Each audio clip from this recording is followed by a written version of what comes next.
Ethan Cole had built his reputation on caution and calculation, a man who never made a move without weighing every outcome. Yet that evening in downtown Phoenix, sitting in a dimly lit restaurant surrounded by the quiet hum of expensive conversations, he felt something he hadn't in years: fear. The waitress's trembling hand, the folded note, and those 5 desperate words hit him like a surge of ice. He glanced around, trying not to draw attention. Every instinct screamed that this wasn't some prank. He caught a glimpse of her in the reflection of a wine glass, eyes wide, pleading. Something was very wrong. When he read the note again, the letters seemed to burn into his mind. Don't drink it, and leave now. The warning was too precise to ignore. Ethan forced himself to stay composed, to act like nothing had happened. He set his credit card on the table, smiled faintly at no one in particular, and stood. The restaurant doors opened with a soft chime, and cool desert air brushed his face as he stepped outside. He walked away slowly, resisting the urge to run. Through the window, he noticed a man in a dark suit approach his table, lift his glass, and disappear into the back room. Ethan's chest tightened. He had seen that man before, watching him near his office 2 days earlier. Driving through the empty streets, Ethan's mind replayed every decision he had made in the past week. The meeting earlier that day had been tense, a major deal worth millions, and not everyone was happy about the outcome. Could this have been connected? His phone buzzed twice with unknown numbers, but he didn't answer. He just kept driving, heading north toward the open desert.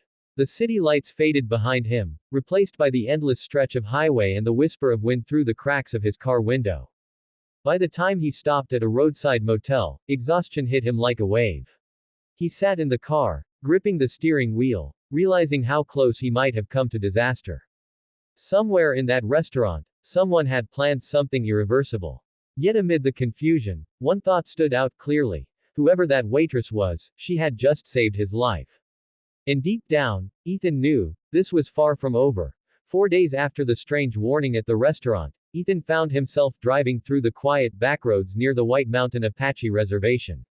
He had been restless, unable to sleep, haunted by the image of that trembling waitress and the man in the dark suit. The desert stretched endlessly before him, glowing in shades of red and gold beneath the late afternoon sun. When he spotted movement near an old, rusted gas station, he almost ignored it, until he saw a small figure stumble into the open. It was a young Apache boy, thin and trembling, his clothes torn from the wind and sand. Ethan stopped his car and approached carefully. The boy looked up with wide, wary eyes, too weak to run. Ethan knelt beside him, offering a bottle of water and the last granola bar from his glove compartment. The boy devoured the food silently, never breaking eye contact. Ethan could see the desperation in his face, not just hunger, but fear.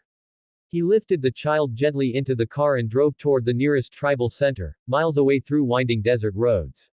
When they arrived, the elders came out to meet him.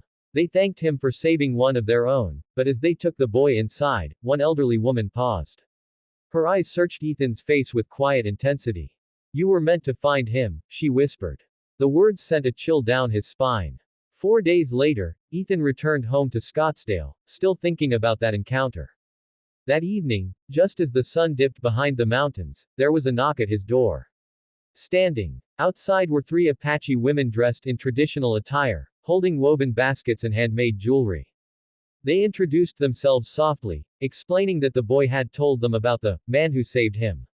One of the women stepped forward and handed Ethan a small leather pouch tied with a single red feather. "You were protected because you listened to the warning," she said. "Some debts are spiritual, and now, they are paid."